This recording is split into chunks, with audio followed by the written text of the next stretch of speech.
Is this working? Now it's working. Cool. Good, good, good. Let's put that there. Put this over here. Okay. Evening all. Kill the light.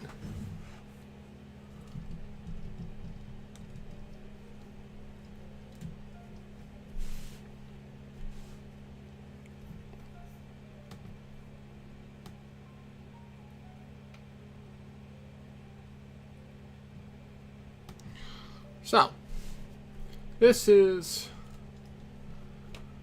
what we're starting with tonight. Oof. Let me try and dampen this a little bit.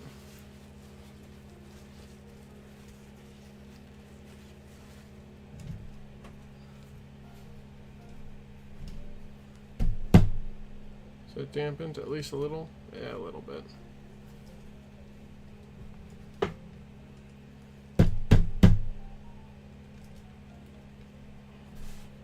Here we go. Okay. Let me... Good lord. I have to try and figure myself out here, because I'm obviously back at home. Hey. But I gotta get myself all sorted again, that means, because I'm all out of whack. Brush, brush. So what I've done here is gone ahead and weathered up. I mean, not weathered up. Got this guy started. I've got the airbrush layer on because it really wasn't taking the oil paint very well, which is a little annoying and makes me a little bit worried that it's going to happen again on Saturday when I'm teaching the NMRA guys how to weather. But if it does, I don't know. We'll have to see. But let me try and get, okay, so rust there.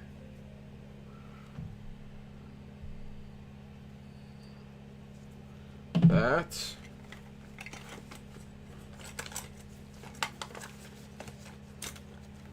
That.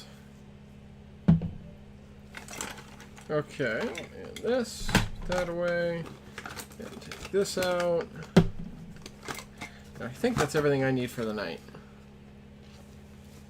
Maybe. Probably. It's probably good.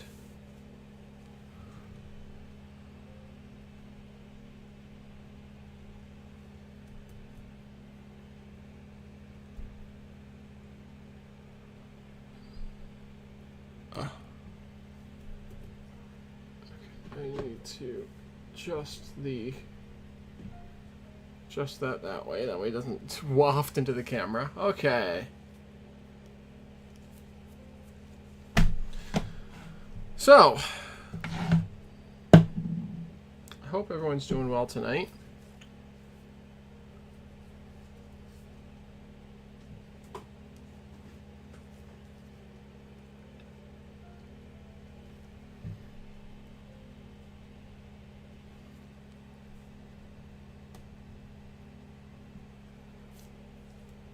Let me pull up the picture on my phone as well. That way I cannot have to worry about it being little on my screen here, because I've, of course, don't have I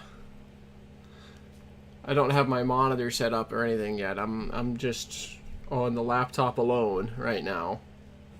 So, a little bit of a mess.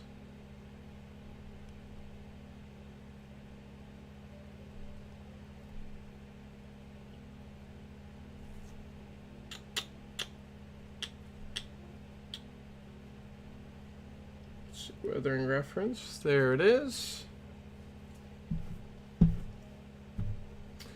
Yeesh, it's hot.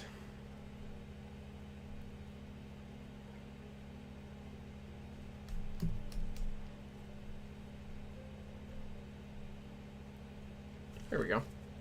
Now I have the image pulled up for my own reference.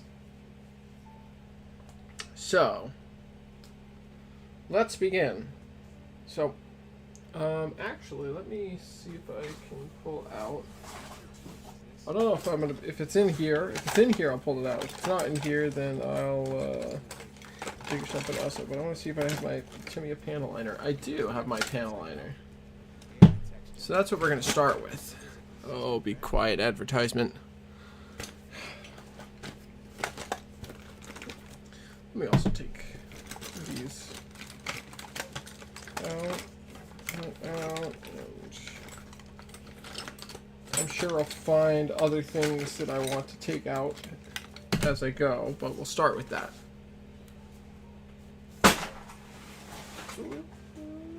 Okay. All right. Oh, let me...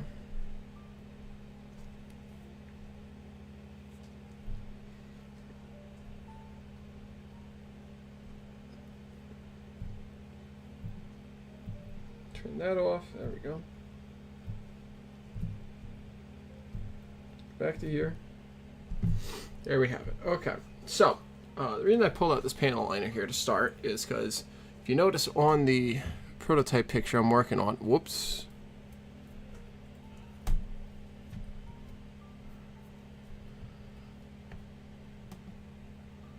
If I zoom this up, you might notice there's a bunch of grime right in the corners around the ribs. So, that's what we're going to do with the panel liner. Let me pull myself in here. There we go. Shake this up to really mix it and mix it. Have some water.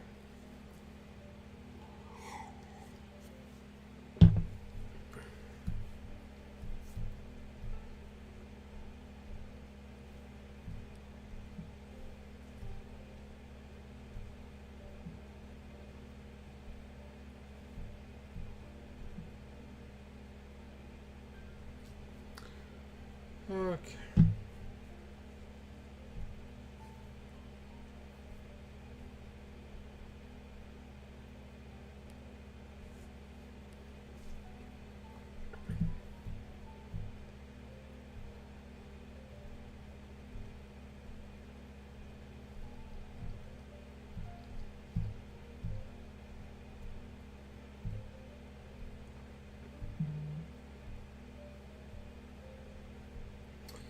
All right. Put it here too, and then we'll get to work. Sorry, I'm just I'm a little frazzled because of the heat a little bit, I think. Got my window open, but I don't have I left my fan up on campus at my apartment.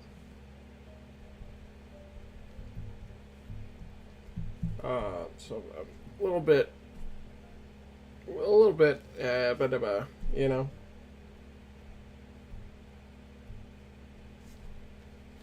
But we're getting there. There's the picture. So that's, like I said, what I'm going to start off by doing is using the panel liner to get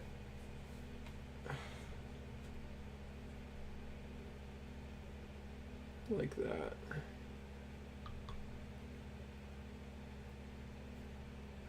And that'll be our starting point.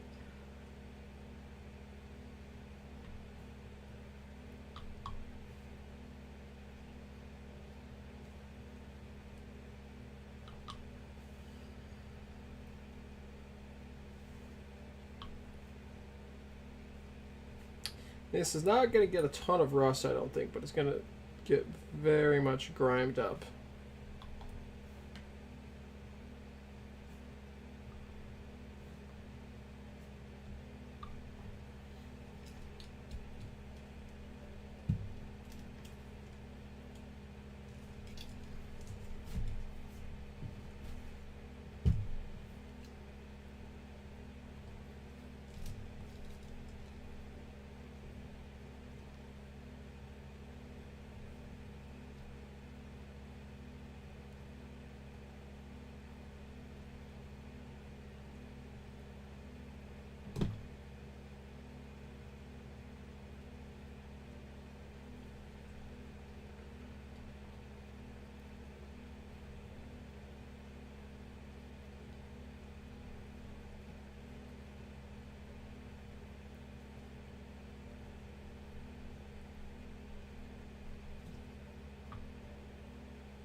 So yeah, we're just working away.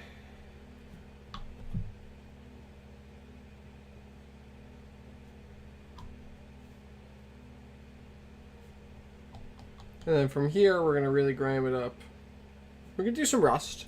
Some rust on the ribs. Some rust on the roof a little bit.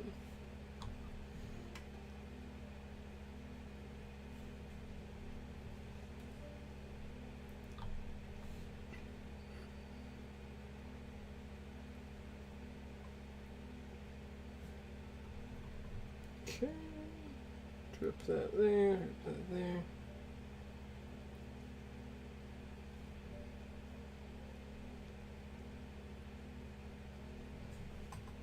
And I'm also going to go ahead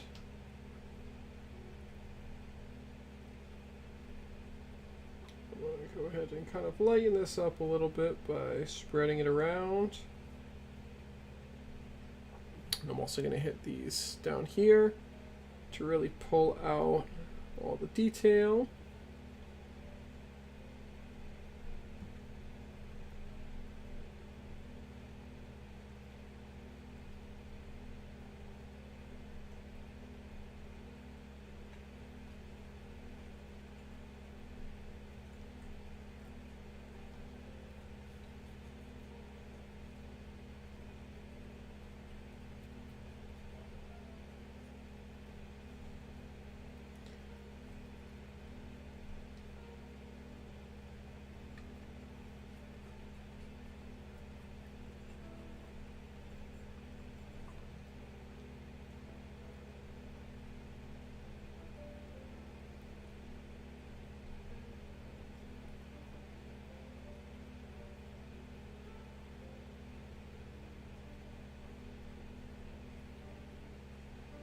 Okay.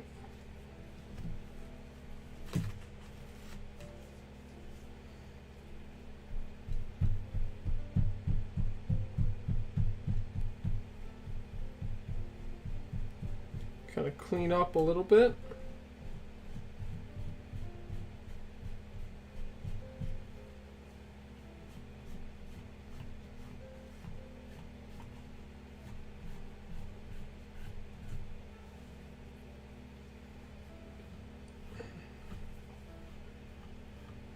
Oh, good Lord. Don't do that.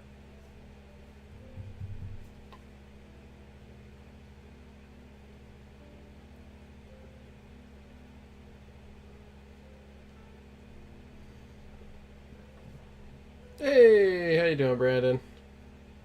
How was that video? Good tier list? Oh, good Lord, is there... Where's my...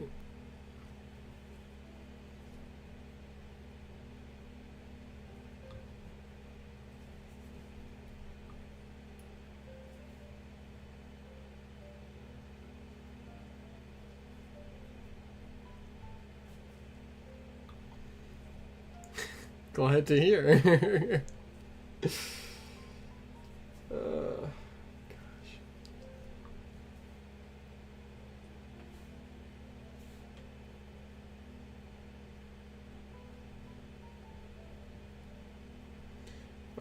Working away here.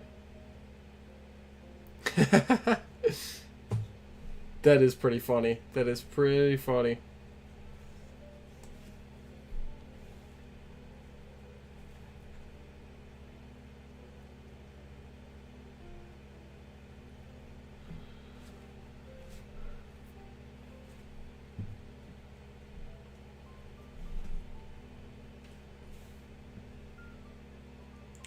I'm working to get some grime going on this car here for my buddy Corey.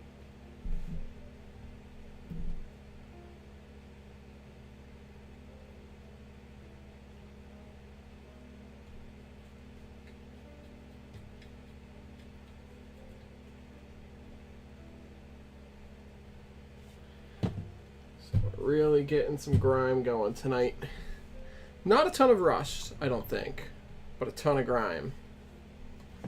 We'll see where it takes me if we start adding a bit of rust, but the picture that we've got in the corner there doesn't have a ton of rust, and that's kind of what I'm aiming for, so. Hey, Haley.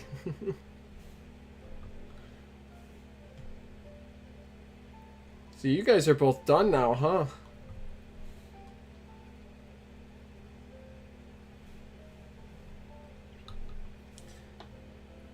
That's pretty great. Teresa is still got stuff to do. She's still going till while you still have your finishing stuff up, huh? Hey, Haley. Yeah, you're still working on that. Ugh, gosh, that must be awful. Teresa's still... You're not alone. Teresa's still got hey, congrats. Oh, shush, Ed. What did I do? People have no clue that in 2023 the best way to What did I do? I don't know what I did. Go away. Go away. Shush. Okay, good. Congratulations, Haley. And Brandon, that's a real rough bud, but you're not alone. Teresa's still going. She still has class until Tuesday, I think. Either Tuesday or Wednesday. So tomorrow afternoon and evening, I'll be down in the city giving her a hand to the best of my abilities.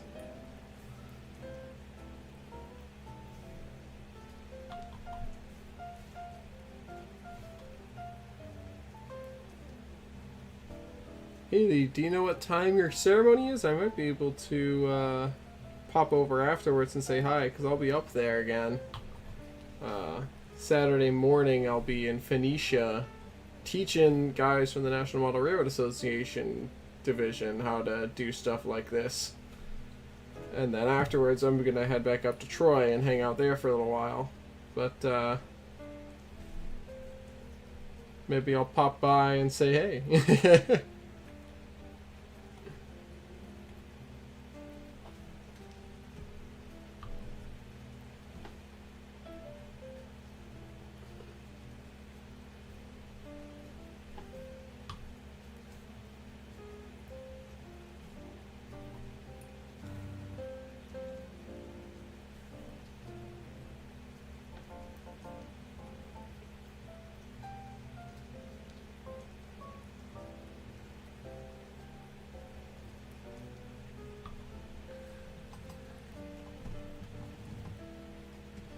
I might. I don't know. I don't know. It's just when is that again? Is that Saturday and Sunday, or is it just Sunday, or is that just Saturday? I can't remember.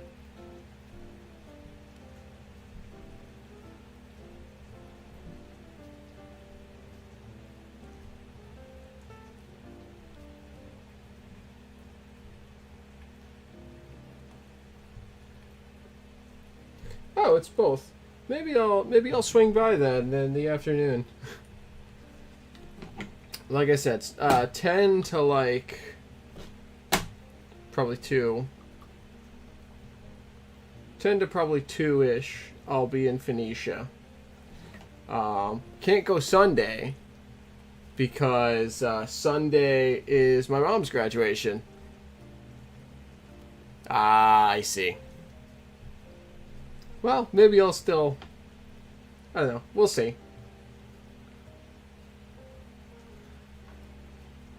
But yeah, I can't be there Sunday because I will be on UAlbany campus Sunday, celebrating my mom's graduation.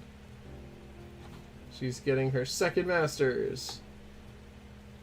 And she just learned today that she passed her certification exam as well. So she's officially... I think she has one more exam to do, potentially. But she's officially able to keep her job at the elementary school. And she can officially call herself a full-blown certified librarian.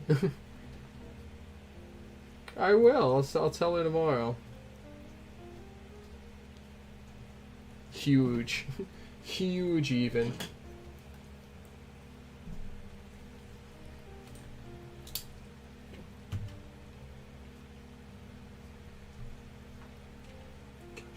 hate doing the ends on camera here.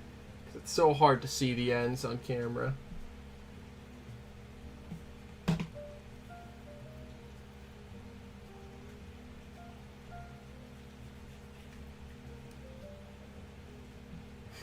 For real.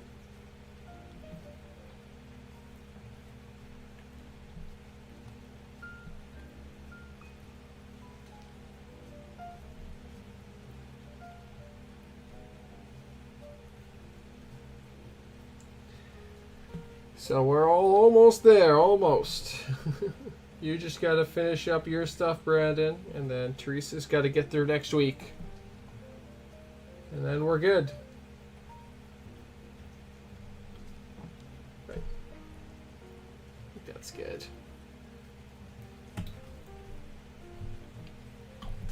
Okay, we're going to call it, like, we could call it there with that.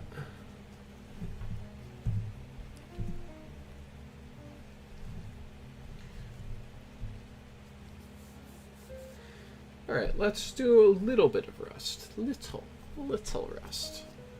Just a tiny little rust. Go, a little bit of this.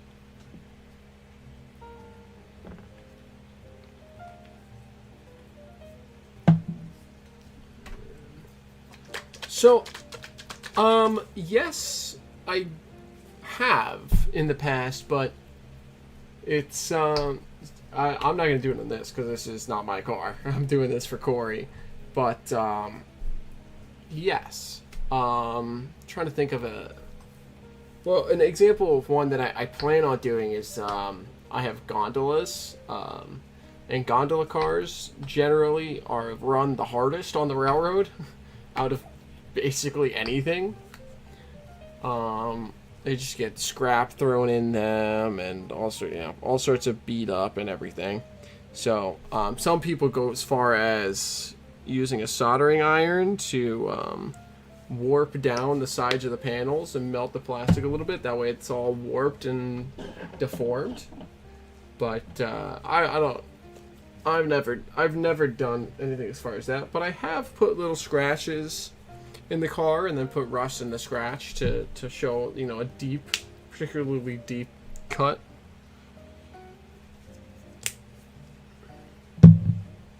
So, kind of.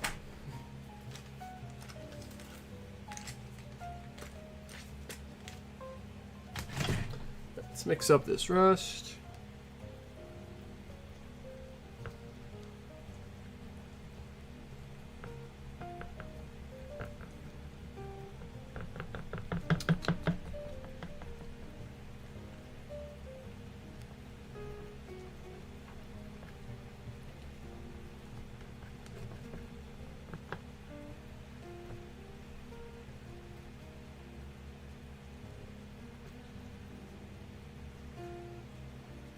There we go. Okay.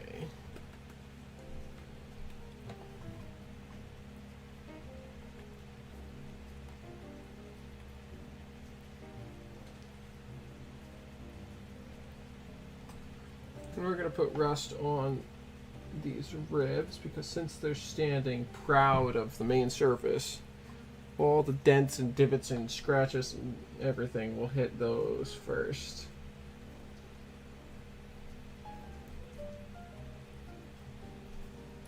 So we'll get a little bit of rust on these.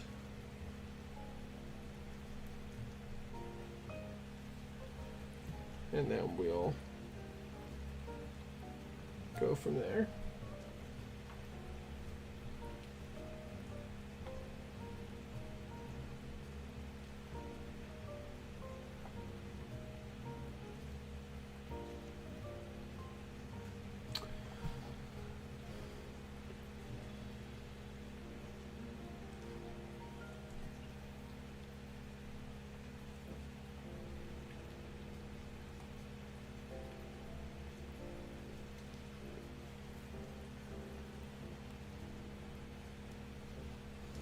Right. Here we go.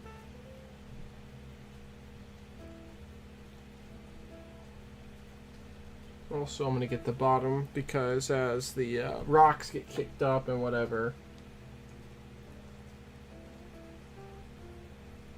get all sorts of scratches and dents along the bottom corner or bottom edge there.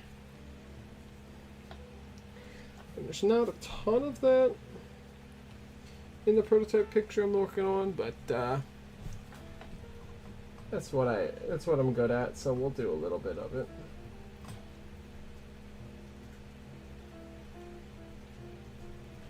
I gotta close this window. I'm starting to see a couple flies coming in. There we go. There we go. Alright. Oh, shush. Shush, shush, shush. Advertisement. Shush, shush, shush, shush, shush, shush, shush. Good. Okay, music's back.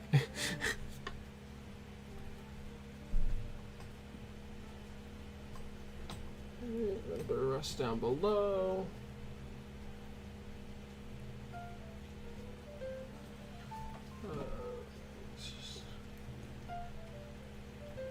Over those again. Okay. More dots here.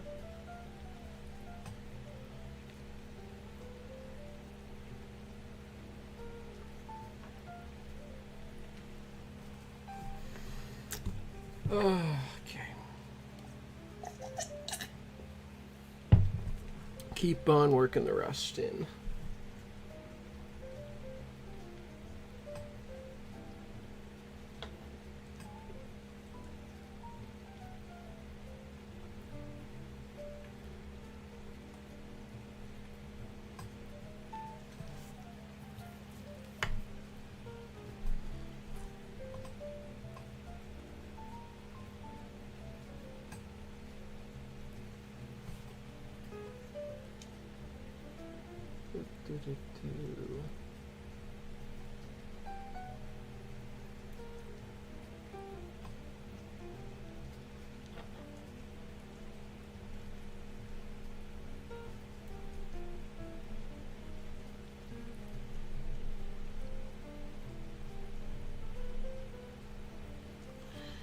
Okay.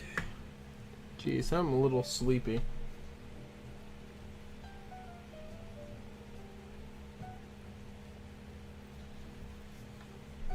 But we're gonna keep on going.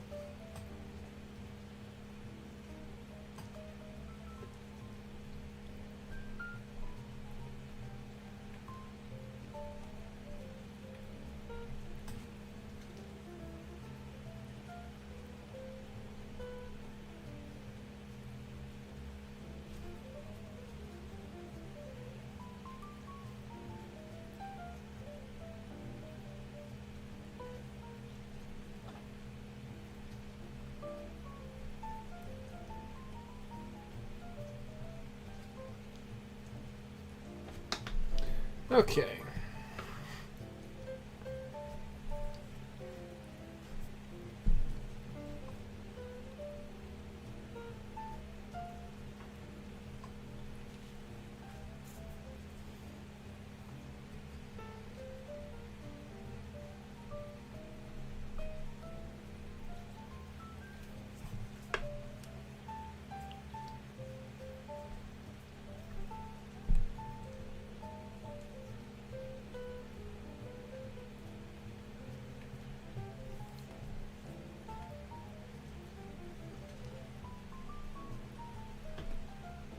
Okay. There we go. Get my little brush. Get some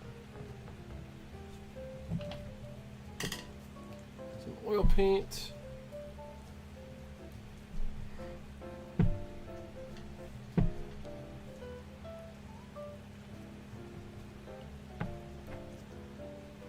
Just a little dollop.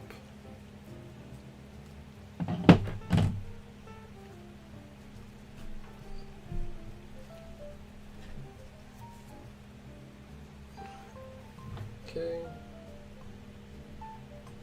Go in. Go in and just add some dot dark spots.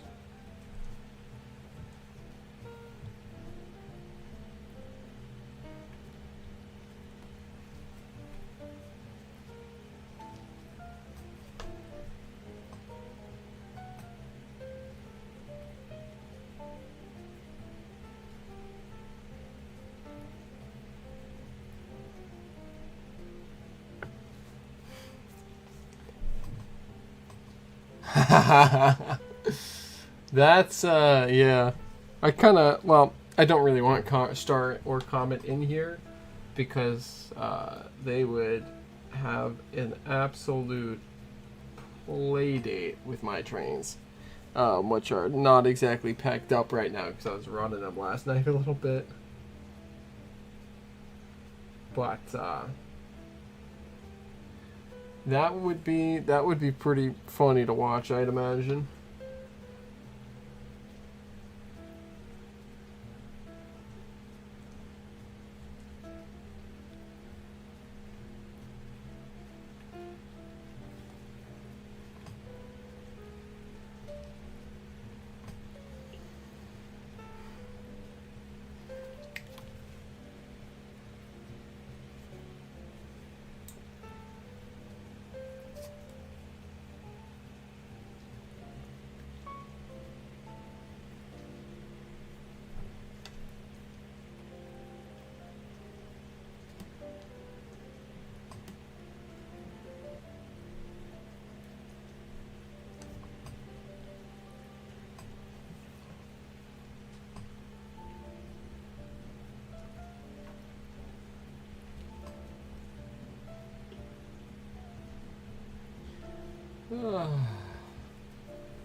I don't know why I find this so relaxing, but I just really do.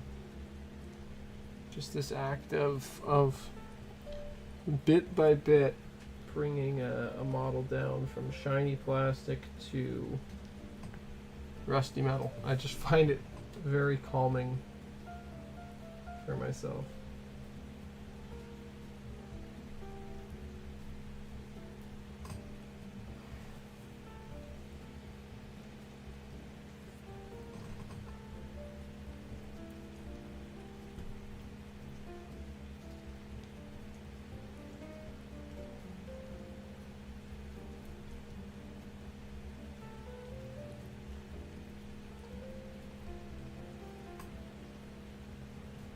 Oh, that spot right there looks really good. I'm really happy with this streak right here. That one came out real nice. It really is a vibe.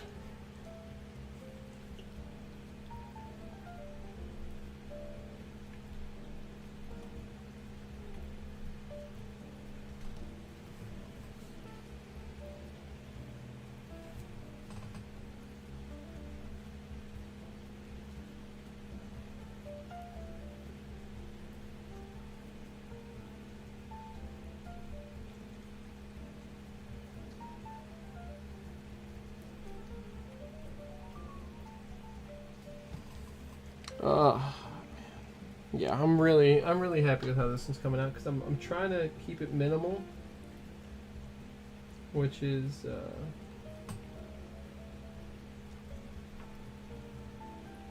always a little bit of a struggle, but also really enjoyable.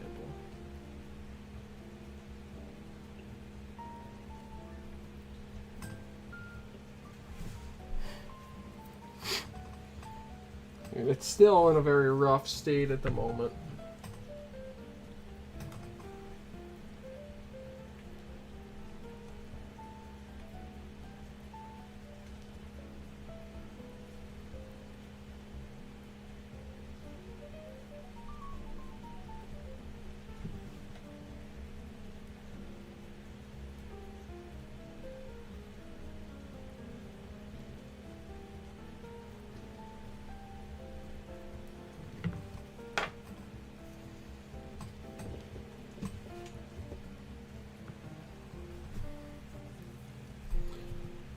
Oh, it's so hot in here.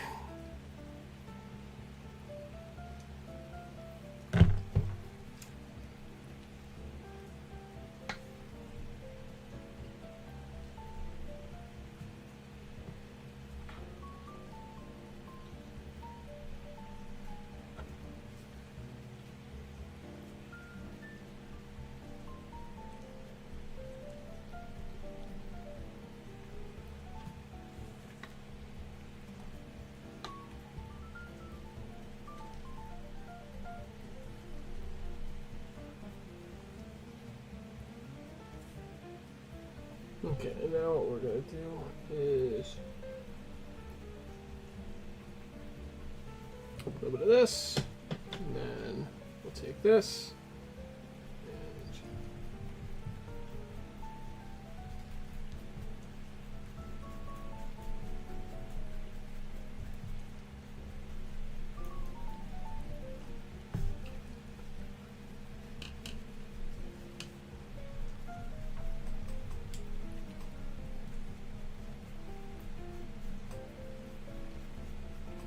do that.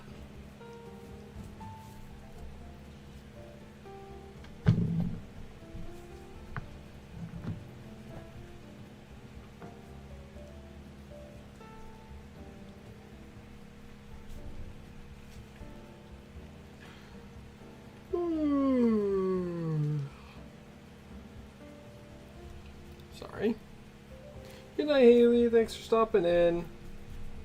Congratulations on being done. So I'll see you soon. Alright,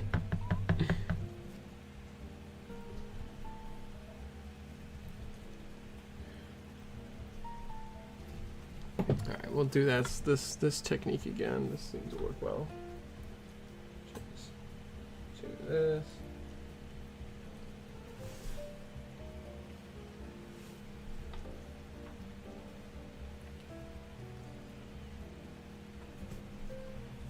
Like that.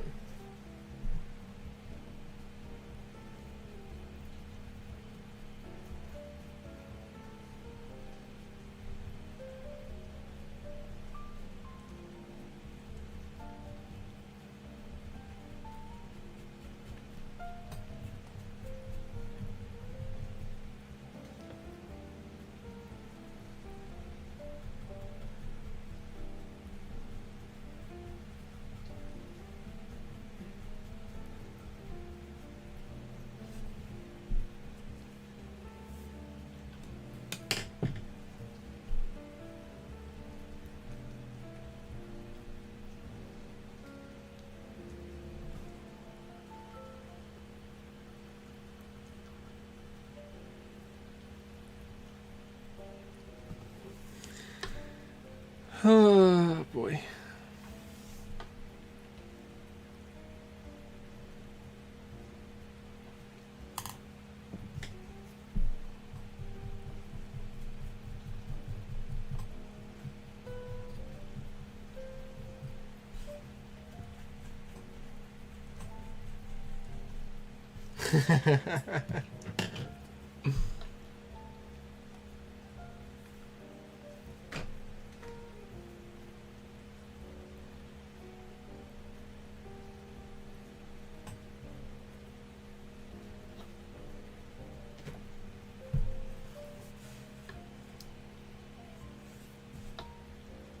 Brandon's out here being an average chatter. Dirty train indeed. It's looking more and more like if I pull this guy, oops, I pull this guy out again. We're definitely almost there.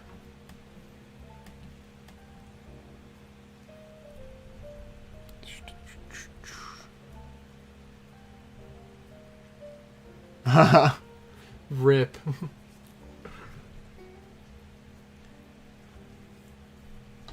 Yeah, I made the same, well, not quite the same mistake, but Teresa came home just for the day. She had an appointment. So I picked her up from the train station, her and her mom. And I pulled up on the one side of the station, figuring, oh, this is where they'll be, but no. They were in the middle track of the station, so they were already up in the station building, so I just parked the car and I went up and got them. But it was like, I thought I would be so smart, but no.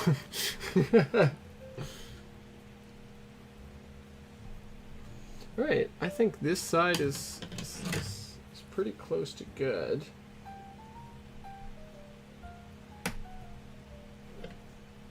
The only other thing I want to do on this side is do some work with some powders.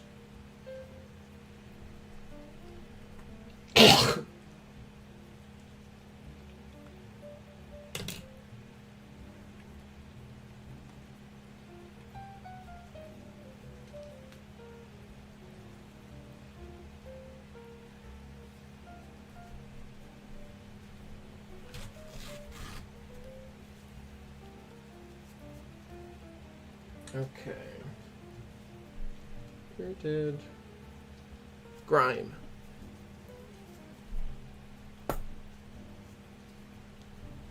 grimy powder. Actually, no. We'll save this for last. So, go here.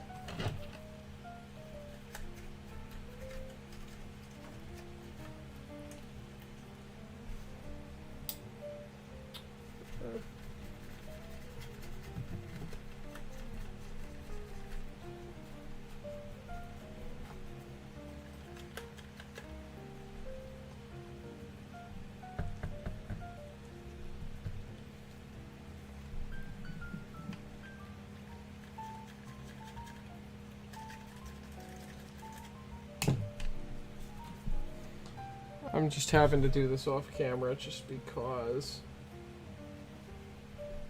it's just so hard to get on camera, and I apologize for that.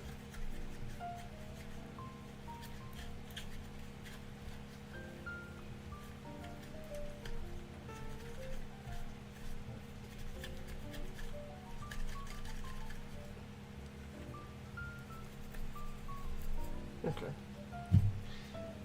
Moving on to the other side, we're going to get something similar going.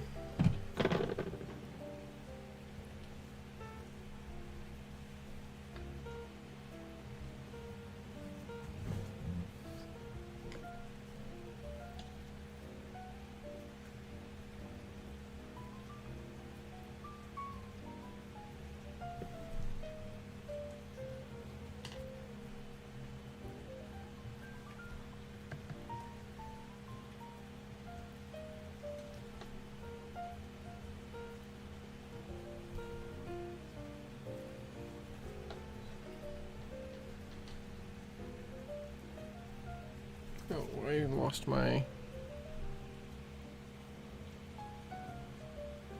There we go. I got that pulled up again.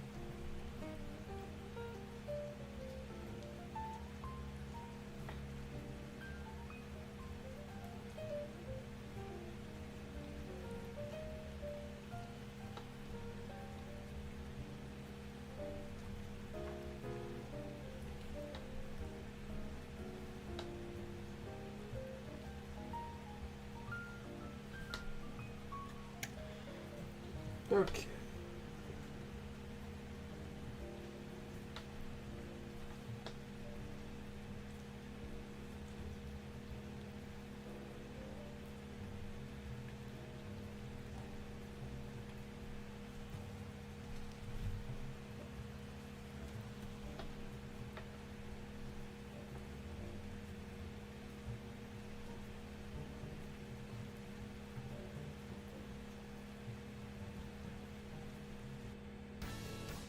Nope, nope, nope, nope, nope, nope, nope, nope, nope. Okay. Music's back.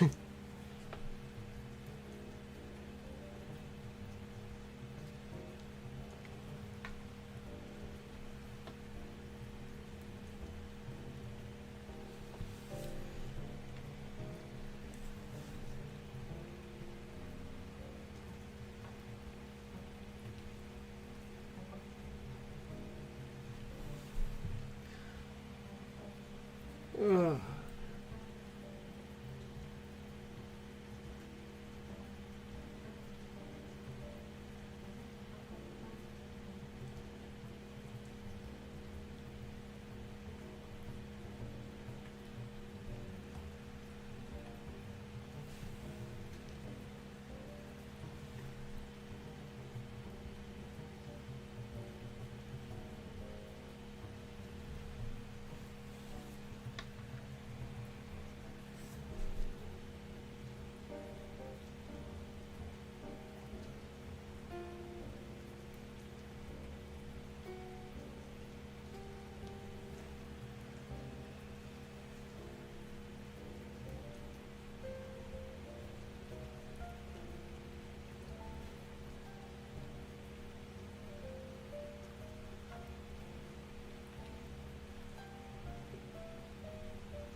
There we go. That's pretty good.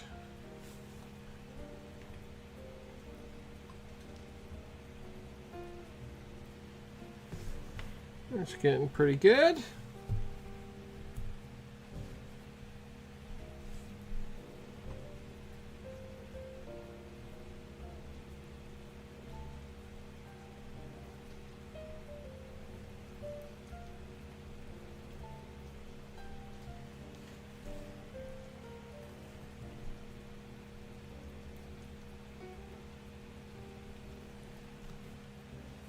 There we go.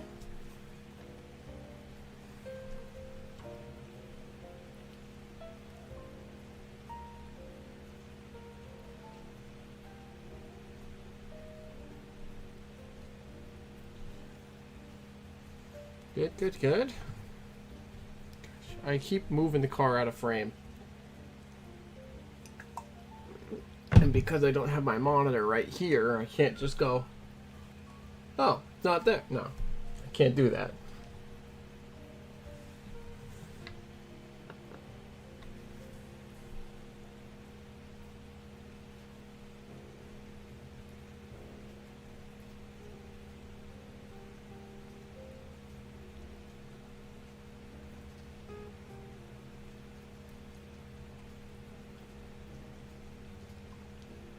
Put a big rust patch in this corner.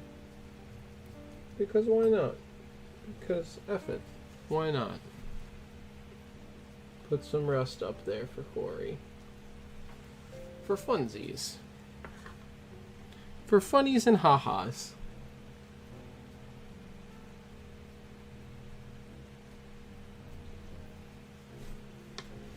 For goofs and gaffs. And we'll put one little one right here.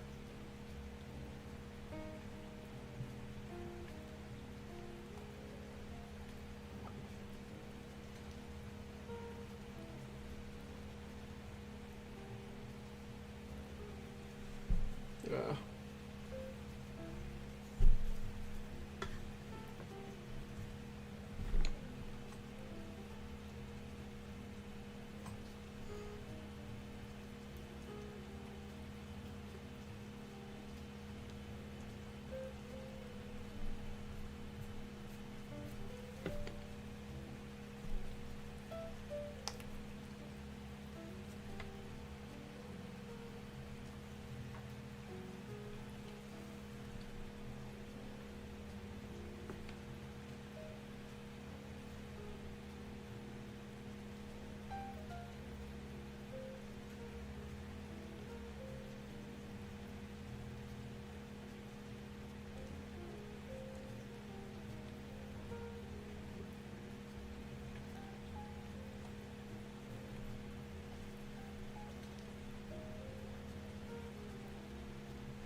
Okay, there we go. Now we got it. Alright, now that this is nicely pulled down. Sorry, I went silent there for a moment. I was really trying to focus up on this rust streak. But we're here. So, we got it. Now, I'll go ahead and get the rust dots coming.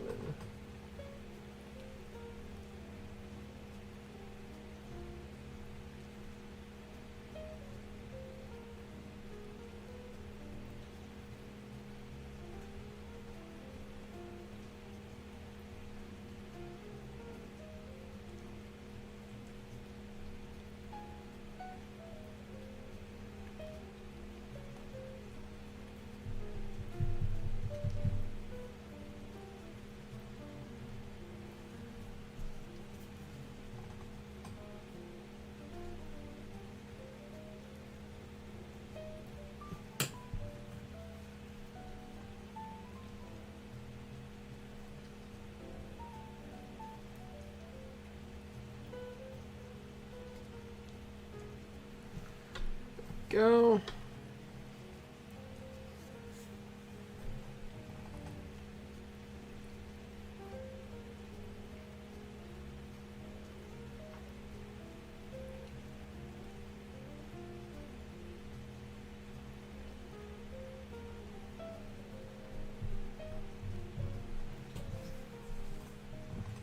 That's good.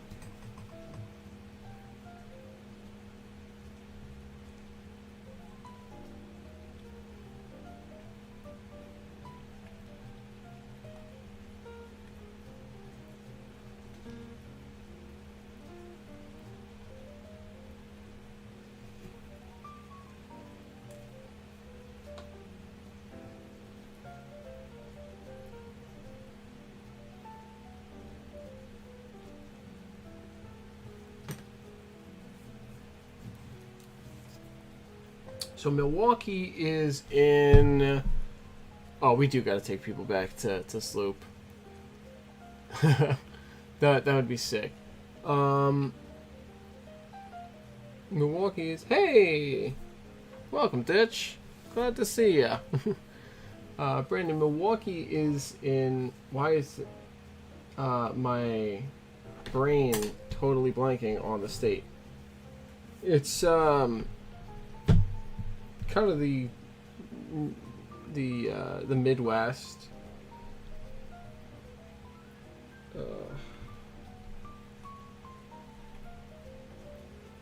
It's in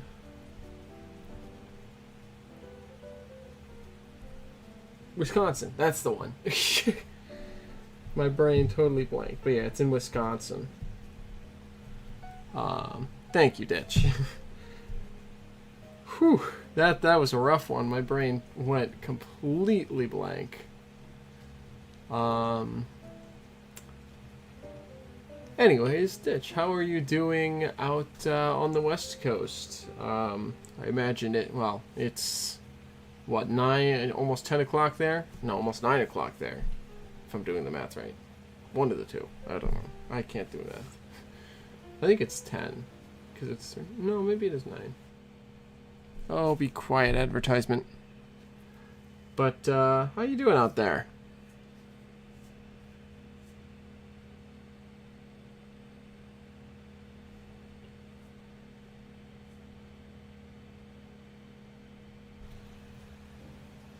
Almost 10. Ah, I was right the first time.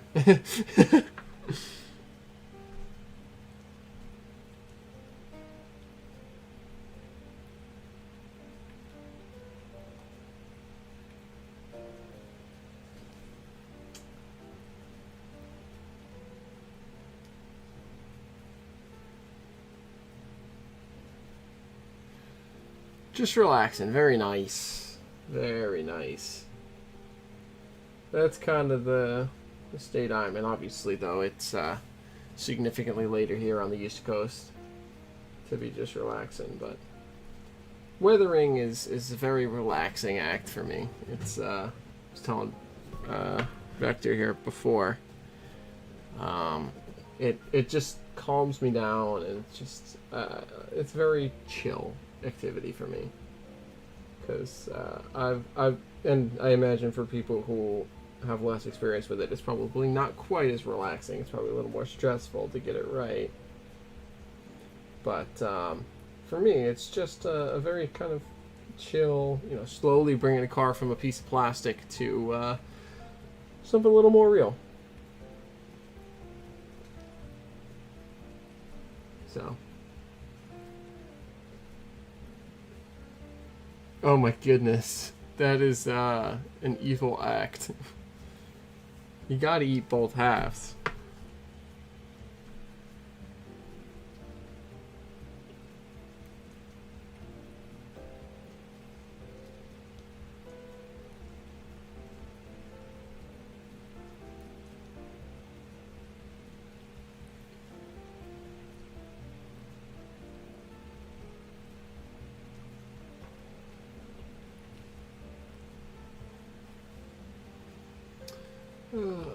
Keep this rust train going.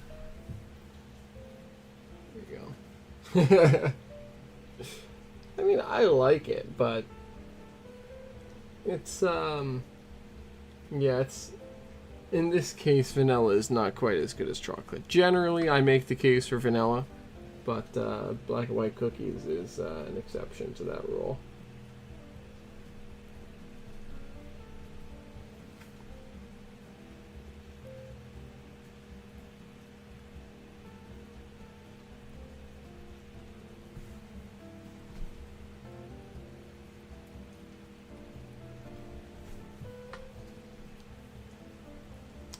we go. Okay, and now we'll do the same thing again the other side. Put a little blob here. Oh yeah, 100%. 100%. For me, it's either, nice smooth jazz, something like this that I've got going here, or maybe a podcast, something like Around the Layout podcast, or Well, There's Your Problem podcast, or something along those lines. But it's just such a calming. You just kind of sit and you focus on doing the thing. And it's just good.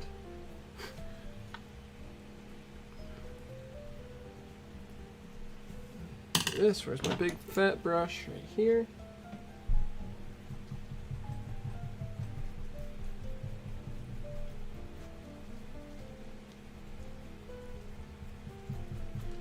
There we go.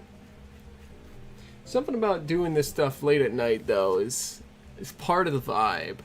I got my purple lights, obviously, which adds to it, but something about the, it being, a little bit sleepy. It's nice and dark outside, so no outside stimuli. Something about it is just real nice when you're just chilling at night painting a model, whether it's weathering or doing the paint job or whatever.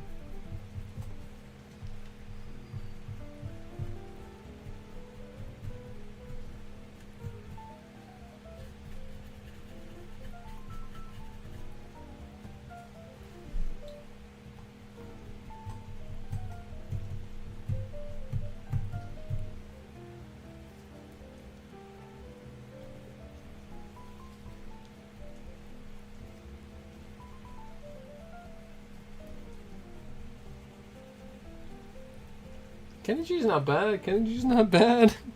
Decent choice. I prefer big bands a little bit more, but Kenny G's not bad.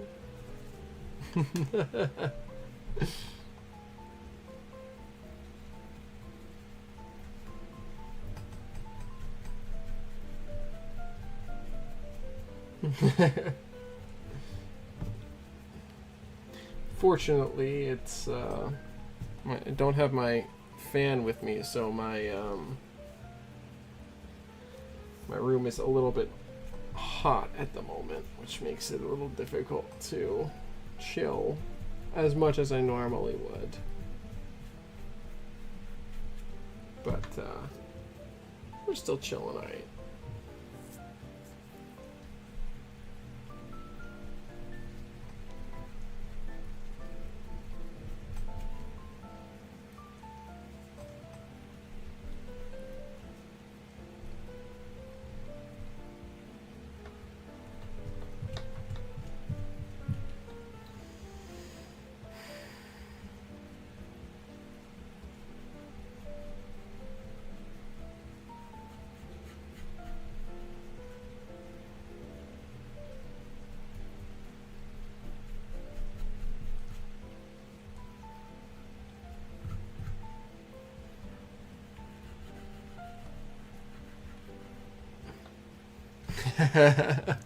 Nice.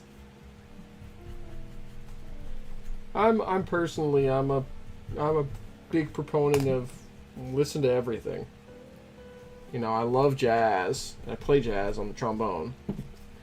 But I'm also I like alt, I like pop.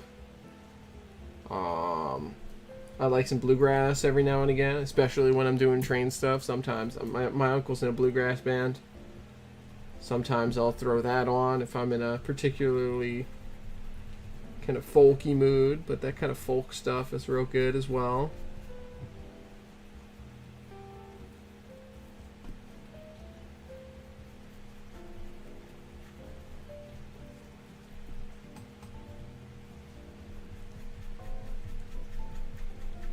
So yeah, I am a big proponent of listen to just about everything.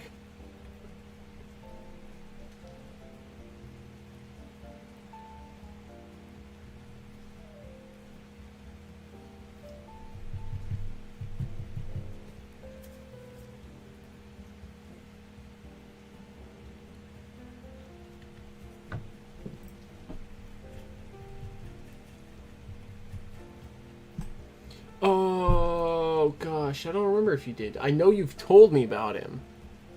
I think you sent it to me. I think you did. I think you did. But I can't remember. God.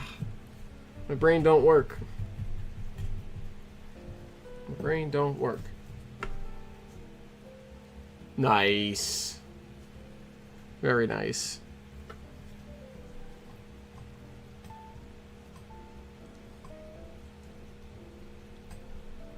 Let's get some rust along the bottom here, some rust spots.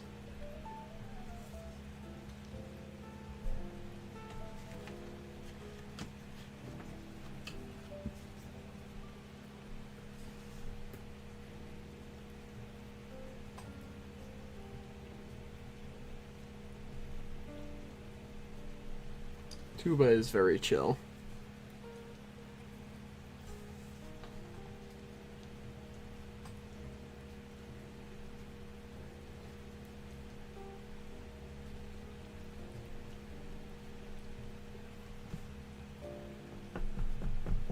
Yes, we are. And proud of it. We've taken it as a core part of our beings, I would say, is we are, in fact, tromboners.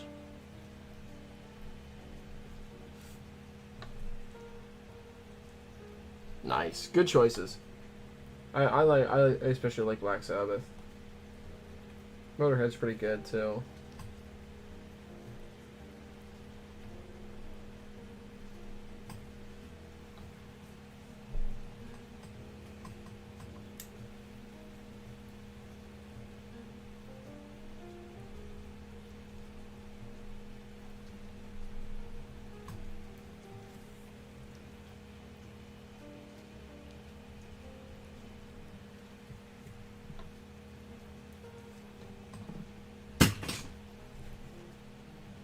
I don't know what I just knocked over, but it's probably fine.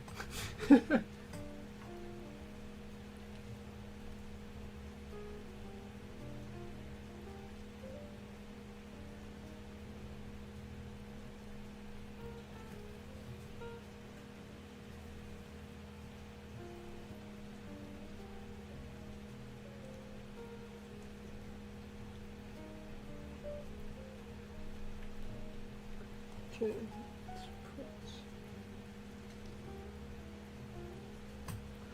Little strips.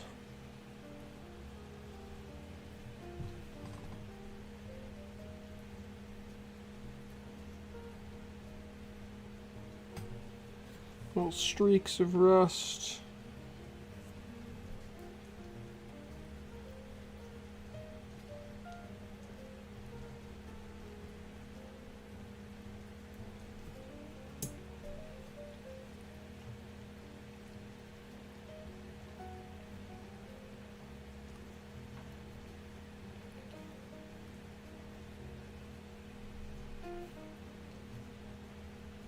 There we go. Very nice. I mean, I don't really have. I have a ton of trains. I don't really have a. Well, that's a lie. I was gonna say I don't really have a layout, but I do have a layout. It's just not very good because I made it. I built it. Gosh, 7 years ago now. Good Lord. Oh, that hurts. It's been that long because it was in high school. The fact that my junior year of high school was now 7 years ago hurts. Good Lord. But yeah, built it in high school. It was the first time I ever did anything like laying track, like wiring, like laying baseboards. So it didn't exactly turn out great, and I did it kind of as a rush job because it was a school project that I did it for, which was fun. But it runs so-so. But it's a 1x6 switching layout, which actually I have on the ground behind me here. If I slowly move, you can kind of. There's not exactly a good way for me to show it off right now. I'll probably, if you hang around some other time this upcoming few weeks, I'll probably do a stream on here. But I'll probably do a stream on here of the ops in at some point in the next couple days, or weeks. I mean, it won't be the next couple days.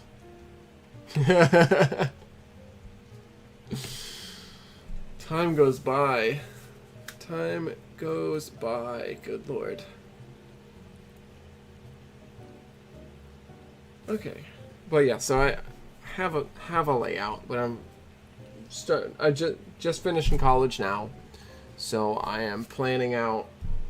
I'm figuring out where I'm gonna live, and once I figure out where I'm gonna live, then I can build a proper, like, well thought out switching layout that's less of a puzzle and more of something actual real.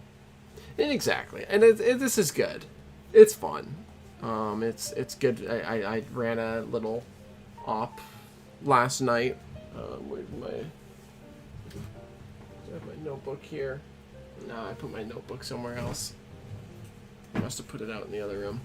But I wrote up a little switch list for myself, and I did all the switching back and forth. But this is more of a puzzle. What I want is something more kind of real, like a real switch, like industry, industries and. Things spaced out a bit, so you kind of go down the line, you switch this industry, you continue down the line, you switch that industry, etc. That's kind of what I want. So that's what I'm planning out. But I have to figure out where I'm going to live first, so I can figure out how much space I'm going to have. That way I can design it to fit that space. But looking forward to that. And enjoying running this in the meantime. The goal is, I'm trying to fix this up, but there's not too much I can do for some things. But I'm trying to fix this up, and the goal is to be able to hook this on at the end of it, because I left the tracks overhanging on either end. So, in theory, I can hook it up. So, yep. It was like, in the meantime, I put it up in my bed here, that way it was out of the way. But in the meantime, I'm starting work on, since I'm primarily an N-scaler, even though this car that I'm weathering here is HL. Building a little T-track modular piece. So I got it all framed out. I got the foam all chiseled away. That way it fits in the frame, which I built. So that's fun. And since I'm part of a club that does T-track, it allows me to hook up my stuff and share it with others. But between that, and between the T-track module and the switching layout, my goal is to model pieces and slowly build up to hopefully a larger scale, or not larger scale, a larger area layout that models the New York, New Haven, and Hartford Railroad's Maybrook line between Danbury, Connecticut, and Maybrook, New York, across the Poughkeepsie Railroad Bridge. Yeah, N-scale is really small and compact, which makes it really nice if you don't have a ton of space. And if you do have a ton of space, then it means you can do a lot with that space. HO scale, you can do, I think, if I'm doing the math right, probably a quarter as what you can do in N-scale with that amount of space, as far as scenery and everything goes, because of how, N-scale is about half the size of HO scale. If I grab one of my N-scale covered hoppers here, put it on top for reference. These are approximately the same size cars, but N-scale again about half of HO. So if I put it with the ends lined up, there you go. So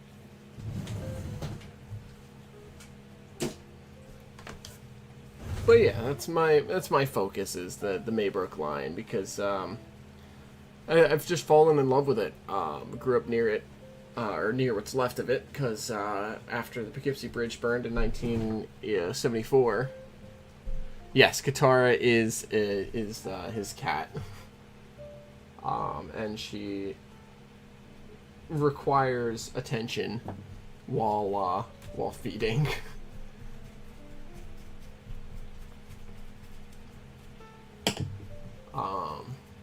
Which is why he vanished for a little bit, but he'll be back once Guitar is done consuming food. But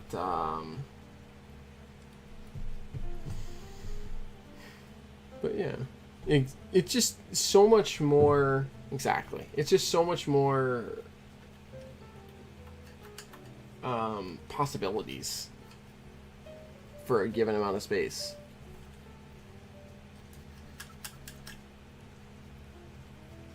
And I have, in N scale, I have a decent chance of modeling a good chunk of the Maybrook line. So, yeah, I've got 2 cats here at the family home, where my family has 2 cats. At home, at school, I didn't have cats, so I was able to kind of do whatever. But now that I'm back home, I have to have the door closed whenever I'm doing train stuff. That way they don't come in and wreck it. Alright, last but not least here on this car is getting the roof done. So,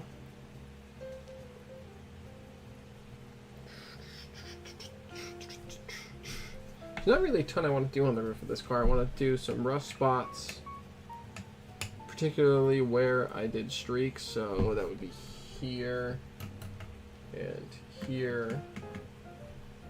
And then maybe some streaks, or maybe some dots on top. And then I'm going to go in and use my powders to kind of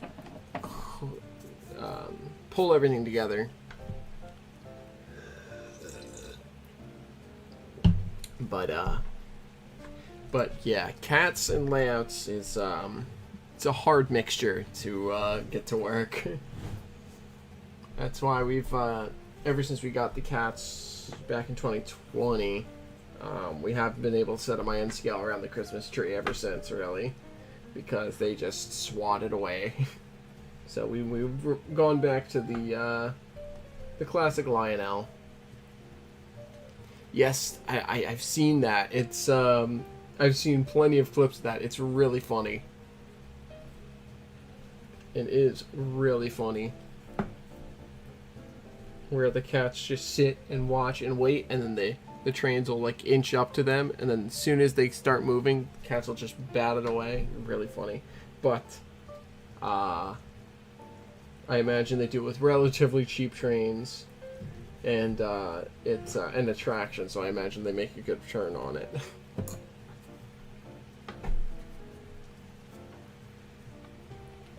But it's really funny.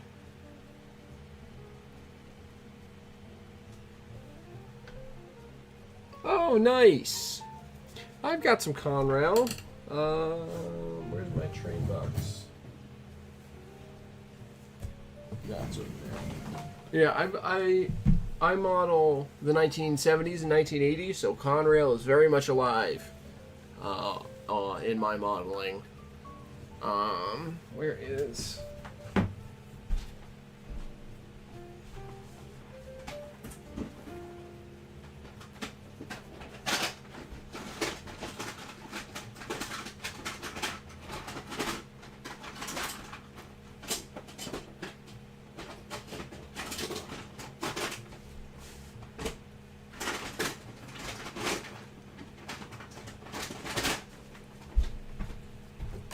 There we go. I'm back. I went to go grab. So, mostly what I do is I have my own railroad that I came up with. It's a purely fictional railroad. And that's the B and CCS, the Balfour and Coogee Creek Southern. So, let me put this out of the way for just a moment. There's a General Electric B40-8 in my railroad's paint scheme that I've come up with.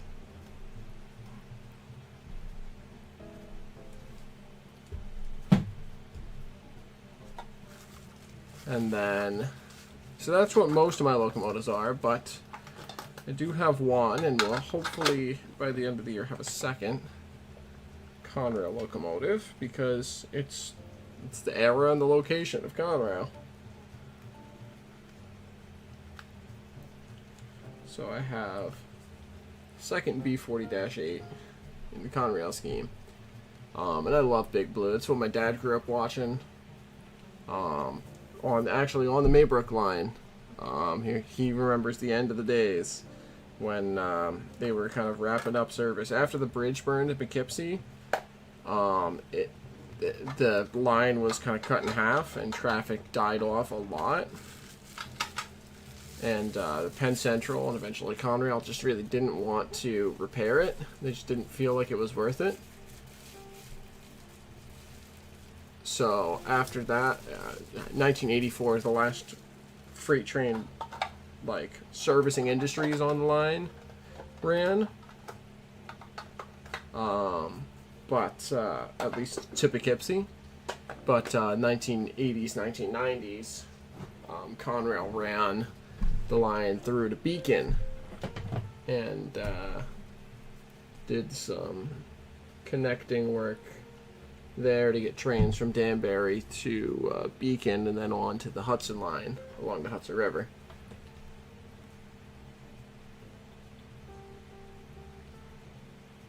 So that's what my dad remembers seeing, is Big Blue. And I wish I had seen Big Blue, because Conrail's paint scheme is just beautiful to me. I love the blue with the big can opener in the white. It's just such a great paint. It's a great livery. It's a great logo. Love Conrail.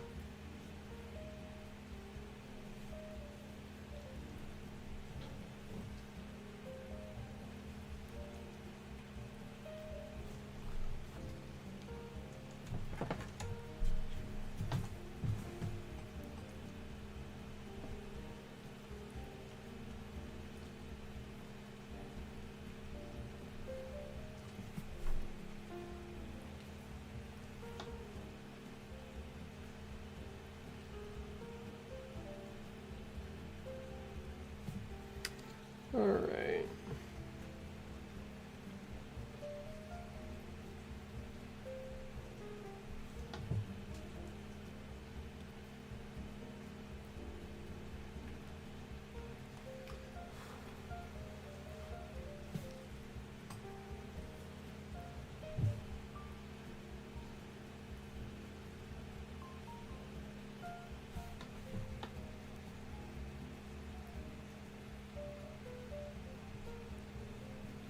Okay, they're there.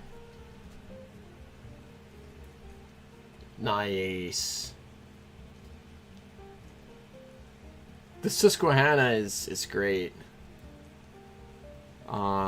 It's a great for modeling. The Susquehanna River is very scenic. That sounds like a great plan. Sounds like a lot of fun to run that railroad. Sounds like it'd be great. I wish you the best of luck with that, because that sounds like a lot of fun.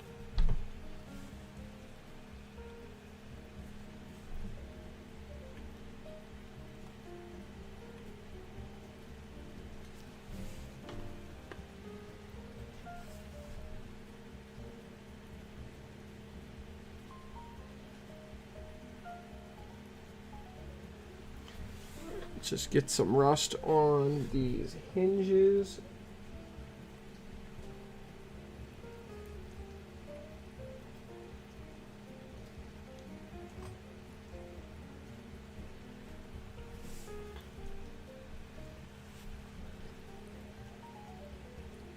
Gosh, how many years have I been model railroading now?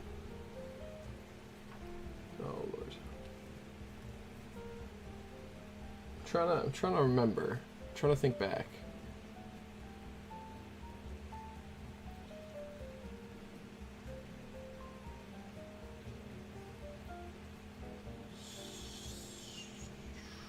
It would be probably 11 years now. It'd be 11 years I've been model railroading. Jeez. I don't know why I'm thinking about that. But it's well, 11 years I've been really model railroading. I've liked trains my whole life.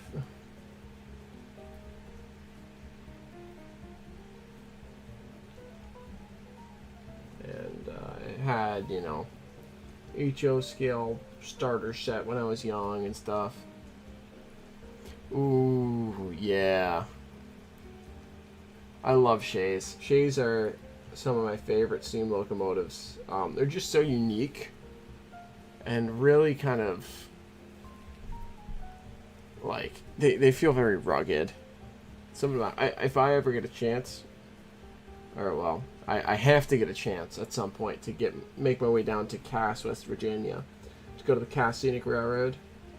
They have a bunch of operating Shays doing a scenic, you know, tourist railroad out of Cass, West Virginia. And I would love to go do that. Ever since I first saw Shay in the TM book series, I Love Toy Trains. I think it was numbered like 7 or 8 or something. I don't remember.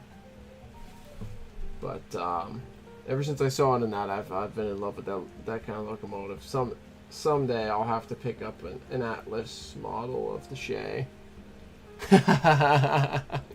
Nice.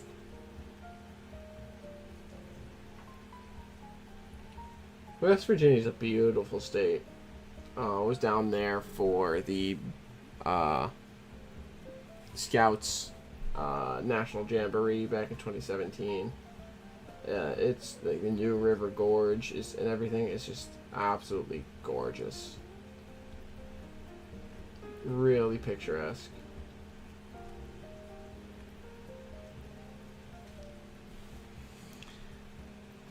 But yeah, someday I'll have to pick up just for fun. Nice. Yeah, Heist is pretty cool. Just for fun, someday I'm gonna have to pick up an N scale model of the Shay, because Atlas makes them, and I think there was another company that made them at some point.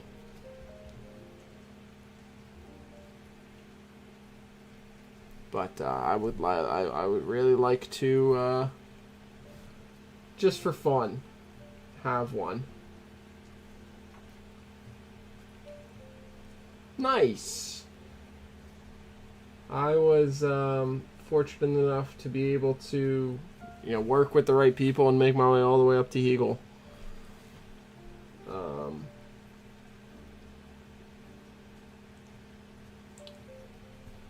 But I think Lifelike does too, yeah. I don't know. By that point, I'm gonna have a disposable. By the time I have a disposable income, who knows? Maybe like Rapido or someone will make one just for fun. Who knows? That seems like the kind of thing Rapido would do, because they're a company that Jason Tron founded purely because he was like, you know what? I want a really high quality turbo train model in HO. Yep.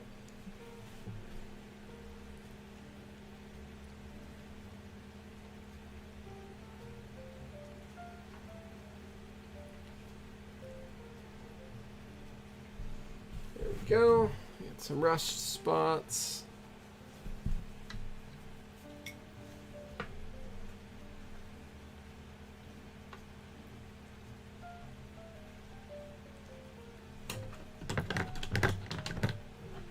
Congratulations to him. And congratulations on you to make it all the way to star as well. It's still a good accomplishment. You know, it still requires a lot of work and a lot of perseverance to get there. So congratulations to you as well, man.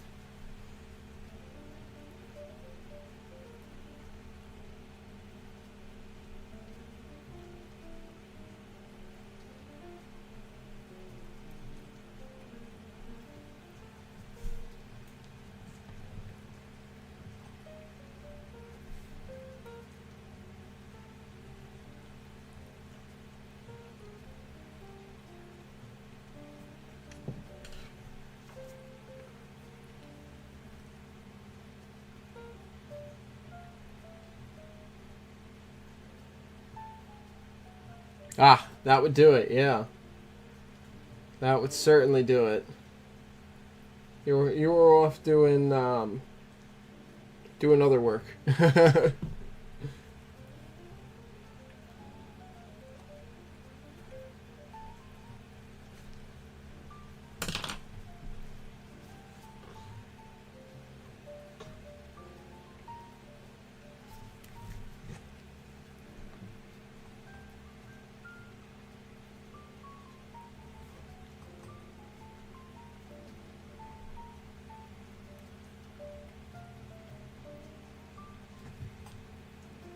Nice.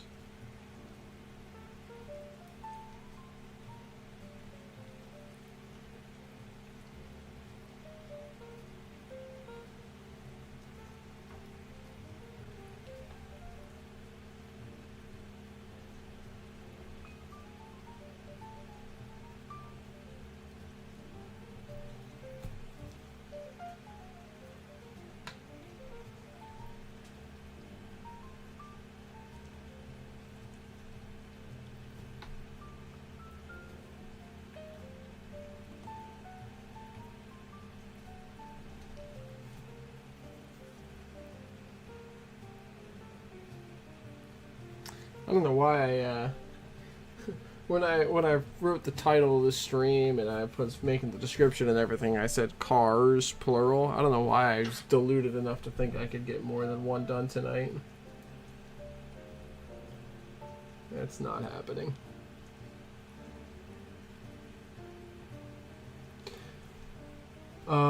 That's just how this car is. So the car that I have in the corner up here is not exactly perfect for matching this.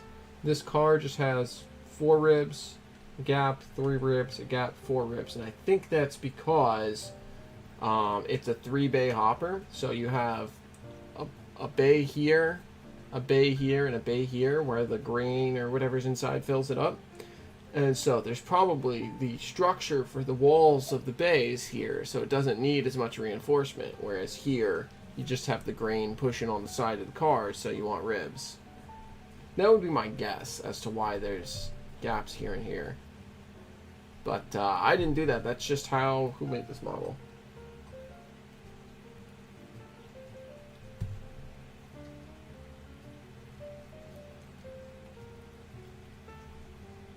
I can't figure out who made this model. But whoever made this model, whatever company made this model, that's just how they did it. Can't believe I don't see model manufacturer's stamp on here or anything. Anyways, that would be my best guess, though. It's because on this type of car, they didn't need the ribs there. At least on this particular style of 3-bay covered hopper.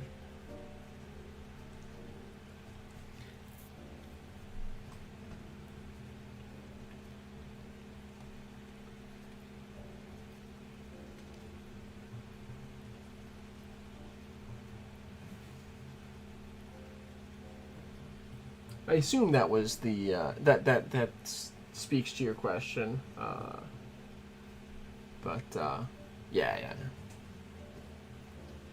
yeah, it is. That's why I pulled this picture up here, is because it's pretty damn close.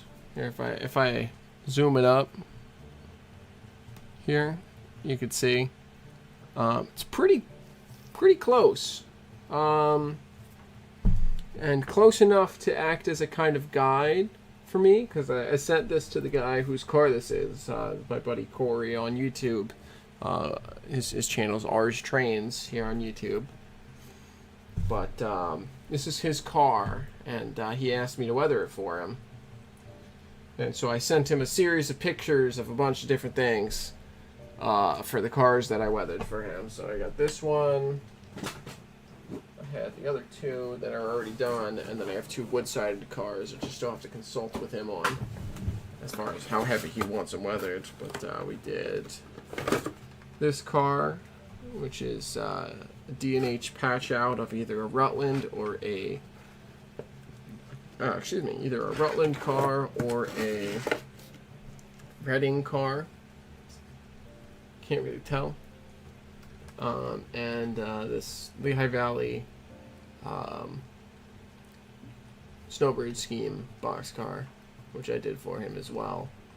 But so I sent him a bunch of pictures of similar cars to these, and he told me which ones to use as relative reference material, so I could look at it and go, okay, he wants it about this heavy, okay, he wants about this much rust, okay, so on and so on. And then, obviously, I take some degree of artistic license from there.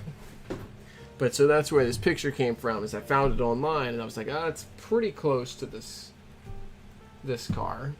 Let me use that as a relative, for shades of how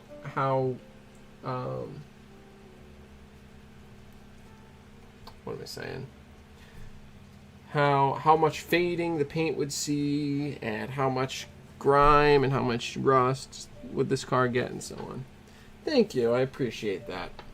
I've been doing this for 7 or 8 years now, so I've gotten all right at it. I've gotten pretty good, I would like to say. I've got the techniques down pretty good at this point.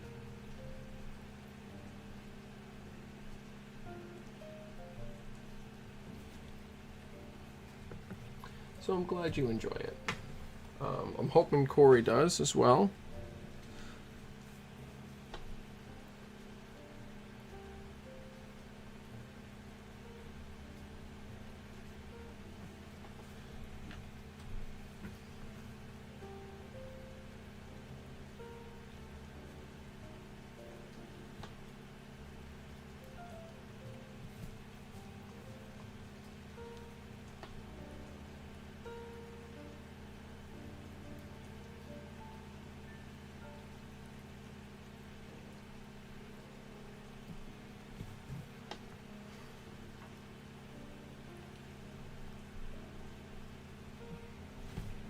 There we go.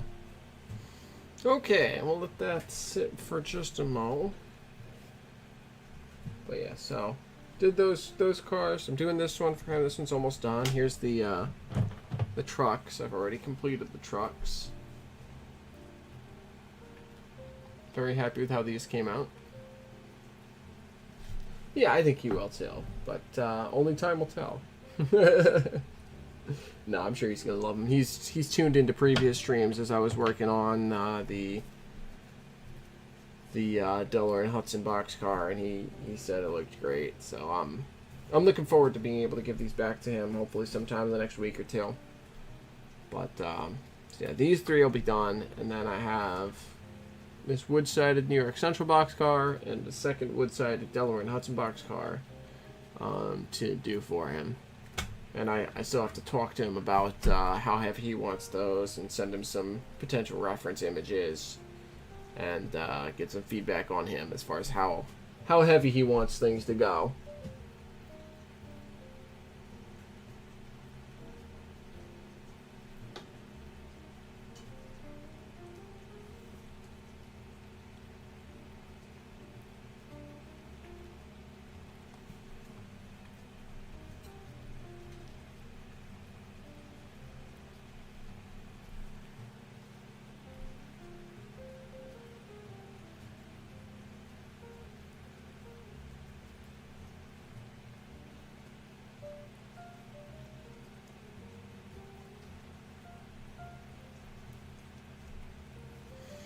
Okay.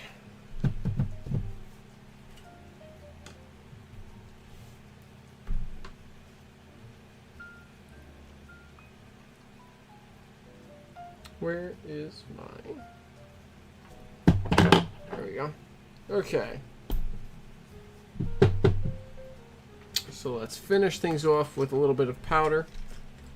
And then I think we'll be done for the night. So I'm not getting started on anything else tonight, because I don't really have time. I'm pretty tired. I'm going to be heading down to the city tomorrow to assist my girlfriend in finishing up her semester of school.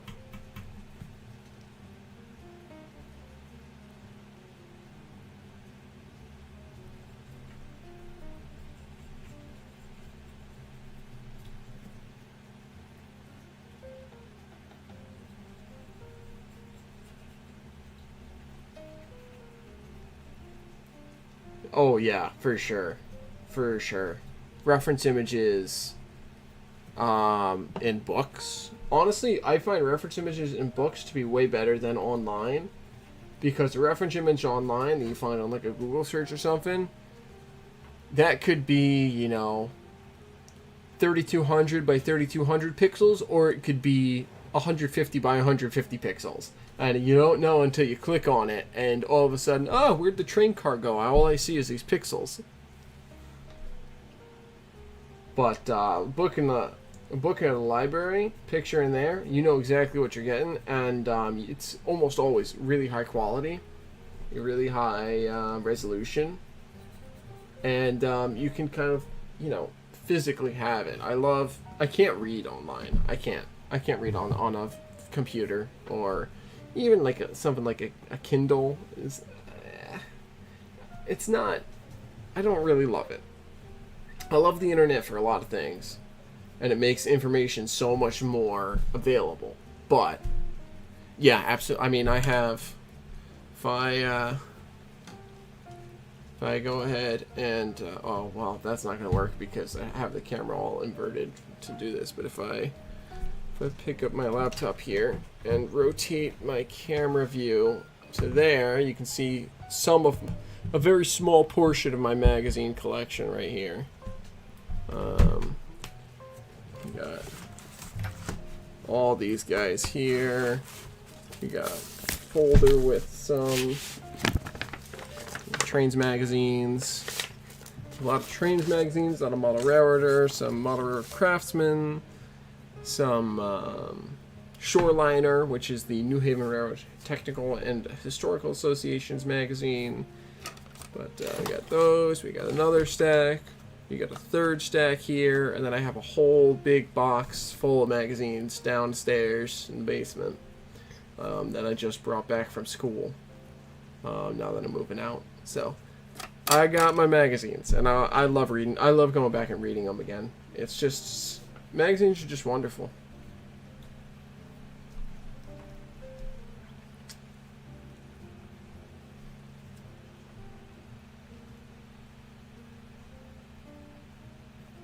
Alright, you know what? Forget this. We're going to jump straight to the grimy powder.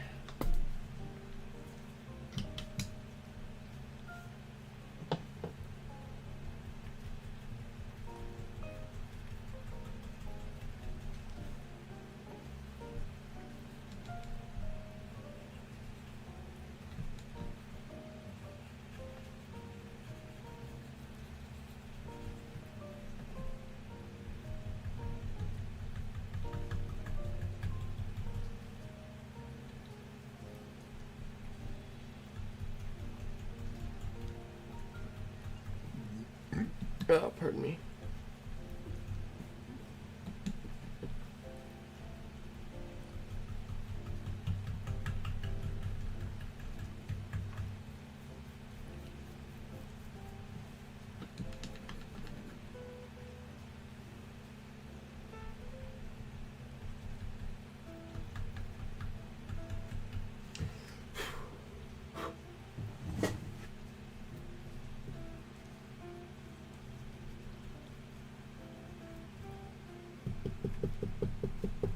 The other thing I love about magazines is that it comes once every so often. So Shoreliner comes once every 3 months. Model Railroader and Classic Trains, which are two that I have from Kalmbach, come once a month.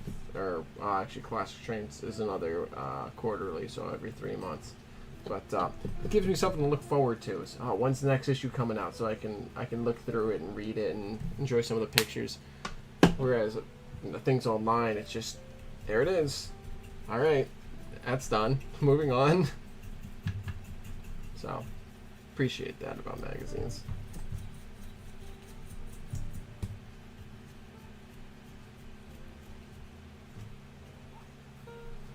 Alright, flip it over. I'm really I might have to make some more of this powder to finish this car. We're gonna see.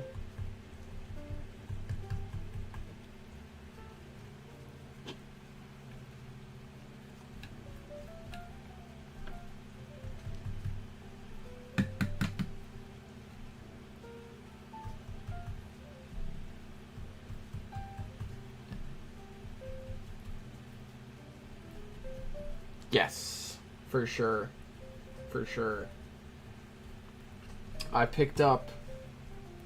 Oh, Lord, where was that? Oh, it was at the train. I was at my local hobby shop when I was up at school. I wanted to make one last visit over there before I headed out. And picked up a couple back issues that I missed, and he gave me one for free because he just had a ton. And I was like, you know, I appreciate that. So I got some reading to do, because that was only back on Saturday or Sunday. And since then I've been kind of moving around and getting myself moved back in here and so on and so on. But I got some reading to do.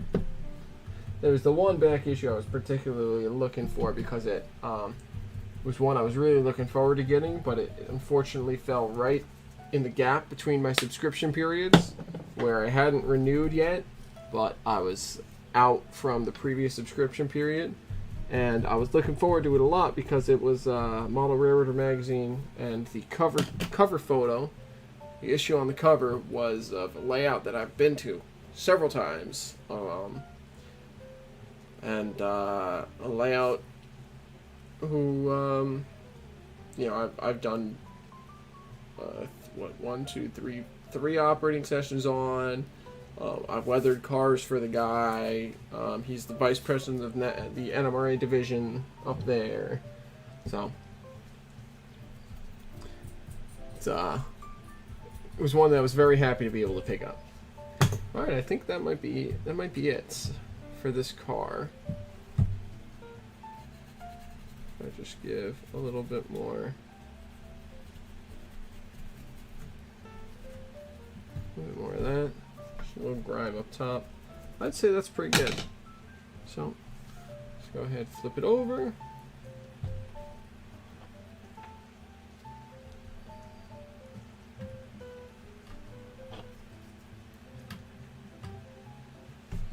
We're gonna go ahead, screw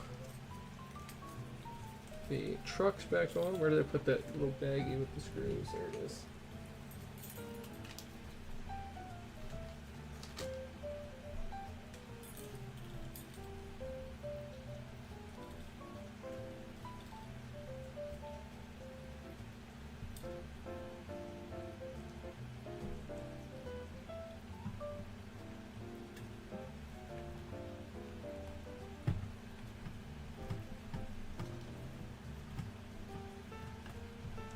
Go.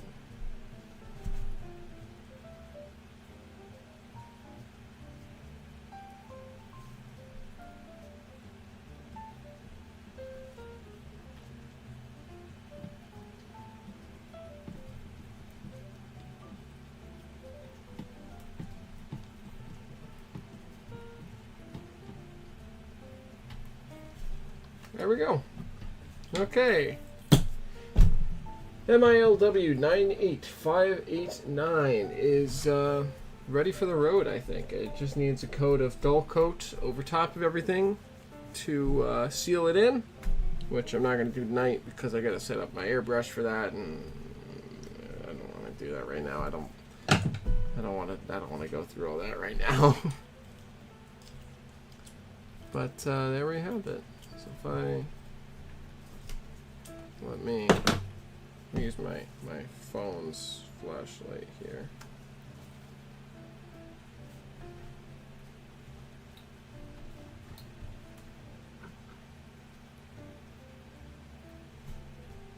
There we have it.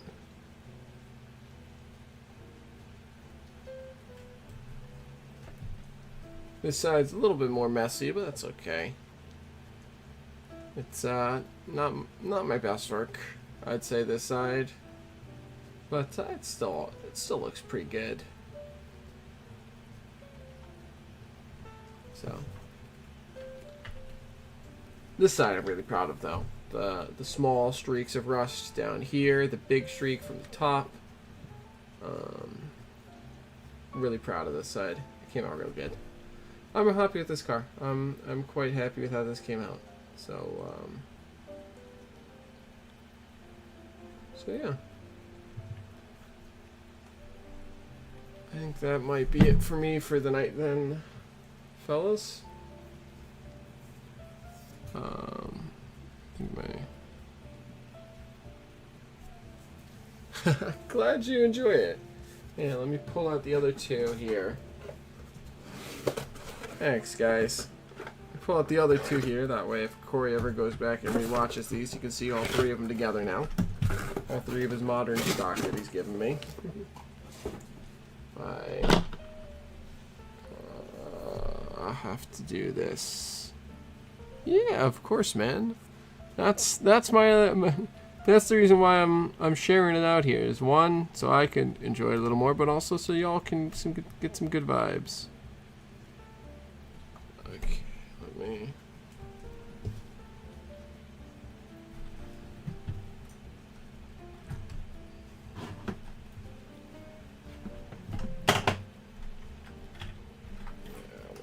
This side is my better side. So there we have it. 3 modern cars over the past, I don't know, 3-4 weeks. All done for Corey of Ours Trains here on YouTube.